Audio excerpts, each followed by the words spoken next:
सुदामा परम ज्ञानी थे, कृष्ण के मित्र थे, फिर भी वे घोर निर्धनता में जी रहे थे। उनके बच्चे भूखे रोते थे और घर में अन्न का एक दाना नहीं होता था। क्या आपने कभी सोचा है, इतने बड़े ज्ञानी के घर में दरिद्रता का वास क्यों था? कहानी सिर्फ भाग्य की नहीं, एक छोटी सी भूल की है।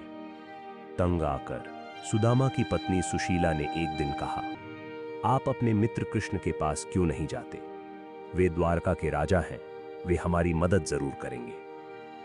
सुदामा जाने को तैयार नहीं थे, पर बच्चों की भूख के आगे उनका स्वाभिमान हार गया। सुशीला पड़ोस से मांगकर थोड़े से चावल एक पोटली में बांधकर उन्हें देती है। जब सुदामा द्वारका पहुंचे तो कृष्ण अपने सिंहासन से दौड़कर आए और अपने मैले कुचैले मित्र को गले से लगा लिया। उन्होंने सुदामा को अपने सिंहासन पर बिठाया और अपने आंसुओं से उनके पैर धोए।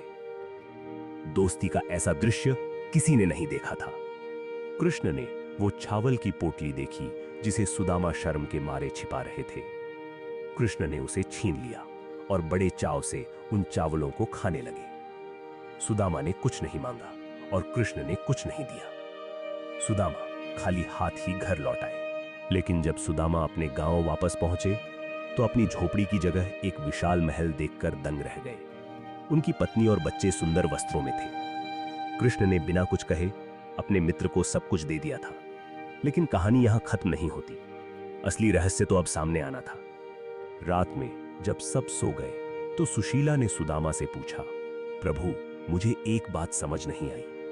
अगर कृष्ण इतने दयालु हैं तो उन्होंने हमें इतने साल गरीबी में क्यों रहने दिया? हमसे ऐसी क्या भूल हुई थी? सुदामा के पास इसका कोई उत्तर नहीं था। उसी रात सुशीला को स्वप्न में श्री कृष्ण ने दर्शन दिए। कृष्ण ने कहा, पुत्री, क्या तुम्हें याद है, तुम अपनी युवावस्था में रसोई में काम करते हुए चूल्हे की आग को पानी से नहीं बल्कि अपने मुंह से फूंक मारकर बुझा देती थी। अग्निदेव जो अन्न पकाते हैं उनका मुख से निकली वायु से अपमान होता है। जिस घर में अन्न का अपमान होता है वहां देवी लक्ष्मी वास नहीं करती। तुम्हारी यह एक छोटी सी अनजाने में हुई भूल ही तुम्हारी दरिद्रता का कारण थी। सुशीला की आंखें खुल गईं। उसे अपनी भूल का एहसास हुआ। यह कहानी हमें सिखाती है कि समृद्धि केवल भाग्य से नहीं बल्कि हमारे छोटे छोटे कर्मों, आदतों और हम प्रकृति की चीजों जैसे अन्न, जल, अग्नि को कितना सम्मान देते हैं उससे आती है। क्या आप भी अनजाने में ऐसी कोई भूल कर रहे हैं? अपने घर में अन्न और अग्नि का सम्मान करें, समृद्धि स्वयं आपके द्वार आएगी। कहानी पसंद आई? बस लाइक और सब्सक्राइब दबा दीजिए।